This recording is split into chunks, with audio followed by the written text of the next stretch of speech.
بسم اللہ الرحمن الرحیم۔ ذکر الہی کی فضیلت۔ سیدنا موسیٰ اشعری رضی اللہ تعالیٰ عنہ نے کہا، نبی کریم صلی اللہ علیہ وسلم نے فرمایا کہ جو شخص اللہ کا ذکر کرے اور جو ذکر نہ کرے ان کی مثال زندہ اور مردہ کی سی ہے، یعنی ذکر کرنے والا زندہ اور ذکر نہ کرنے والا مردوں کی طرح ہے۔ سبحان اللہ کی فضیلت۔ سیدنا ابو ہریرہ رضی اللہ تعالیٰ عنہ سے روایت ہے کہ رسول اللہ صلی اللہ علیہ وسلم نے فرمایا، جس نے سبحان اللہ و بحمدہ ایک دن میں 100 مرتبہ پڑھا، اس کے تمام گناہ مٹا دیے جائیں گے، اگرچہ اس کے گناہ سمندر کی جھاگ کے برابر ہوں۔ اچھے برتاؤ کا سب سے زیادہ مستحق کون ہے؟ سیدنا ابو ہریرہ رضی اللہ تعالیٰ عنہ سے روایت ہے کہ ایک شخص نبی کریم صلی اللہ علیہ وسلم کے پاس آیا اور دریافت کیا، میری بھلائی اور حسن کا معاملہ سب سے زیادہ مستحق کون ہے؟ آپ صلی اللہ علیہ وسلم نے فرمایا، تیری ماں۔ پھر اس نے پوچھا اس کے بعد؟ آپ صلی اللہ علیہ وسلم نے پھر بھی فرمایا، تیری ماں۔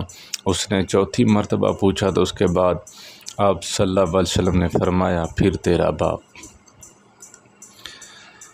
پڑوسی کے ساتھ احسان کرنے کی وصیت۔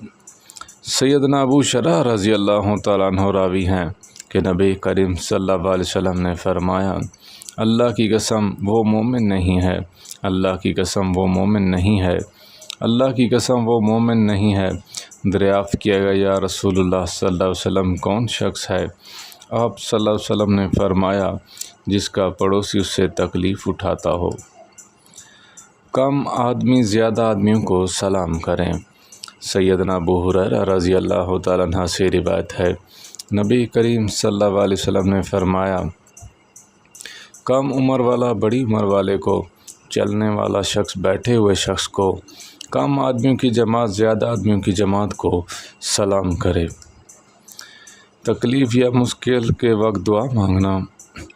سیدنا ابن عباس رضی اللہ تعالیٰ عنہ سے روایت ہے کہ نبی کریم صلی اللہ علیہ وسلم تکلیف کے وقت یہ دعا مانگا کرتے تھے، اللہ کے سوا کوئی معبود نہیں ہے، وہ بڑا تحمل والا ہے، اللہ کے سوا کوئی معبود نہیں، وہ عرش عظیم کا رب ہے، اللہ کے سوا کوئی معبود نہیں، وہ آسمانوں کا رب ہے، زمین کا رب ہے، عرش کریم کا رب ہے۔ اللہ تعالی ہم سب کو عمل کرنے کی توفیق عطا فرمائے۔ وآخر دعوانا ان الحمد للہ رب العالمین۔